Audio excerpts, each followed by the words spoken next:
Připadám si trapně trochu, ale stejně to udělám.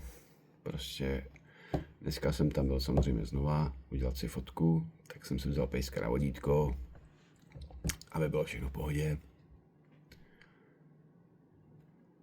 Ten pán je očividně ožralej jako prase.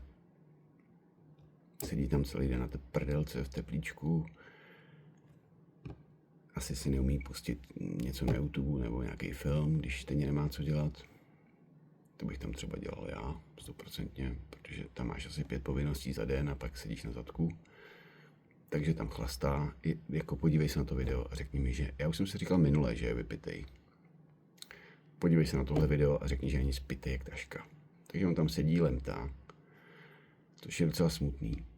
Protože nejednou se mi stalo, že jsem slyšel od lidí, co tam makají, že prostě šli ráno normálně na směnu, dřít někam k pásu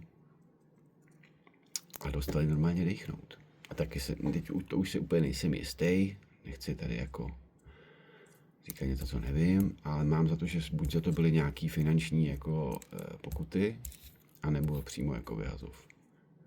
A je smutný, že ten, nebudu říkat co, bužák,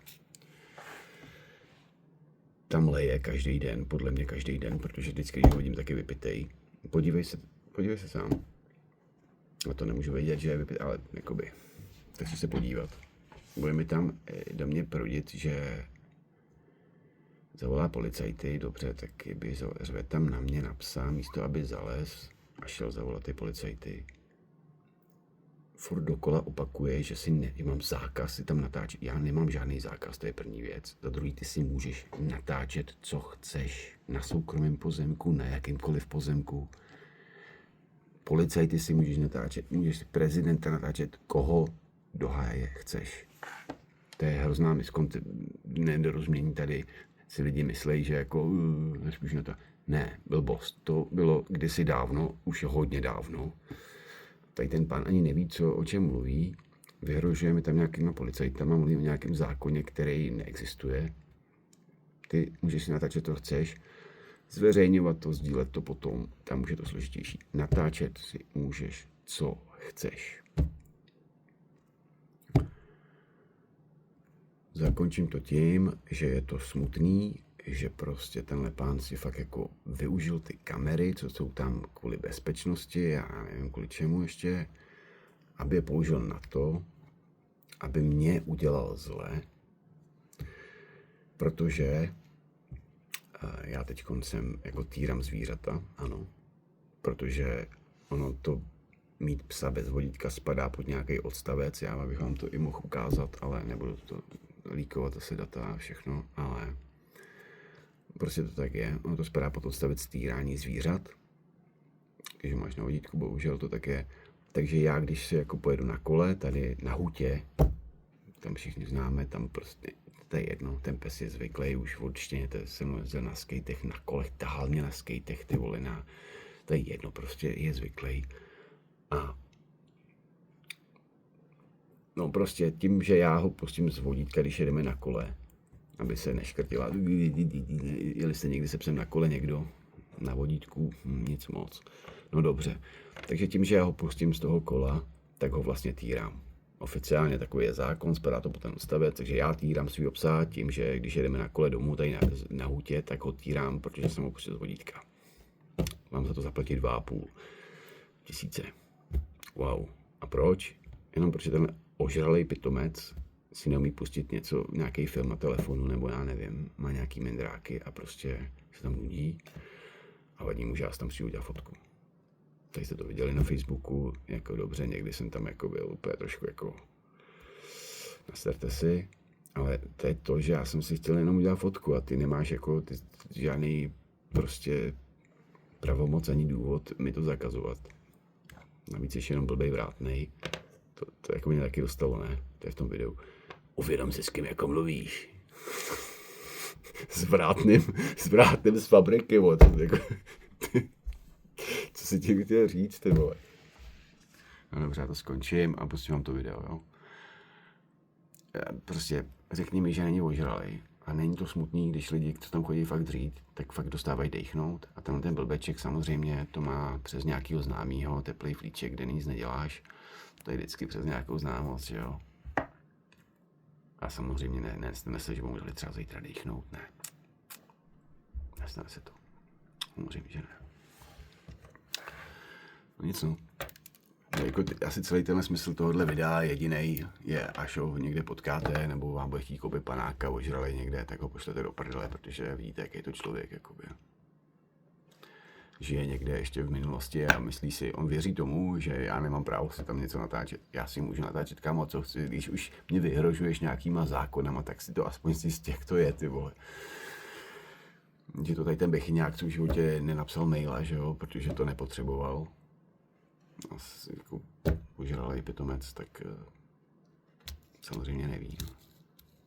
Je to škoda, je to takový smutný, že jako jsou tam určitě střízlivější lidi, kteří by tu práci dělali líp, nebo lidi, kteří mají před důchodem, který bolí záda, kteří by si to zasloužili, takovýhle flíček. No ne, ty budou furt linky.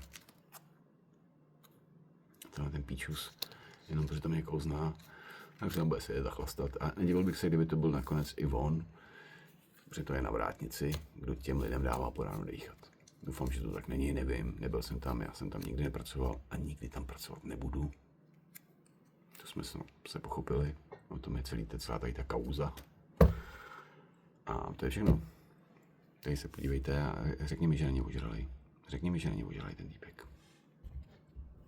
Hezky s vodítkem, zamáváme tam do té kamery, nevím kde je, hezky na vodítku. Zase tady zapouzuji. Tady co budou dělat teď, jak může být někdo být kokos, vole, že tady, podívej se, pole, tamhle už je les, pole, vole. A on tě tady natočí na kameře, tamhle, někde, vole, že si tady jel na kole a neměl si psa na vodítku, vole. Wow, auto, vole, neuvěřitelný. Wow. No, je to normální, už zase běží, podívej na Kašpara. Co je? Co je? Nechte toho psa. Nechte toho psa. Nechte toho psa. Naposledy vám říkám, ty to uprdele. Vy jste pěkně ubohej, pane. Vy jste pěkně ubohej člověk. Zavolejte. Je na vodítku. Zavolejte, běžte zavolat. Přestaňte mě otravovat. Přestaňte prudit toho psa. Provokujte toho psa, běžte pryč. Běžte zavolat policajty. Nečumte na mě, jste požralej. Asi jo. Skočil jste? S kým se bavím? Tady se sekuriťákem, vole, pojď sem. S ubohým sekuriťákem, ty má mindráky z toho, že jste jí udělal fotku, vole. Jdi do prdele, hovado.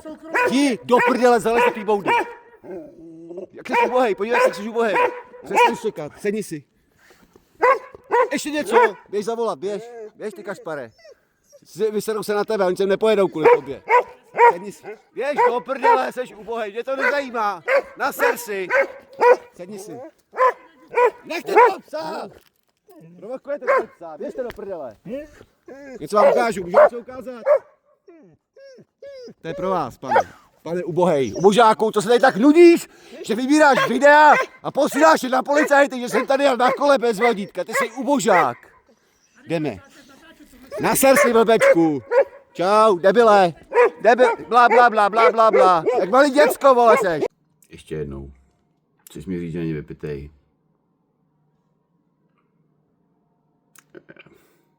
Já si myslím, že je. Prostě jako stojí tak málo. On má možná depky z toho, že je malý, asi má malýho pindíka, já nevím, z čeho má depky, ale je to smutný a jakoby, dobře, nebudu to vytahovat. Řekni mi, že není vypitej. Blbeček. Furt to bude omílat dokola. Tady nesmí zakázat natáčet, to je blbost, kam můžu si natáčet a budu si natáčet. Akorát si vezmu psa na vodítko, abyste mi zase neposlali, abych jim zase pokutu, vole, že mi tady napráší někdo. Protože za to, že si tam natáčím, ti nic nemůžou, tak to udělá takhle vychcaně, vole, že jako, hele, on nemá vodítko, pošleme to na policajty. Týrám zvířata. Ale ať si udělá každý svůj vlastní závěr. Čau.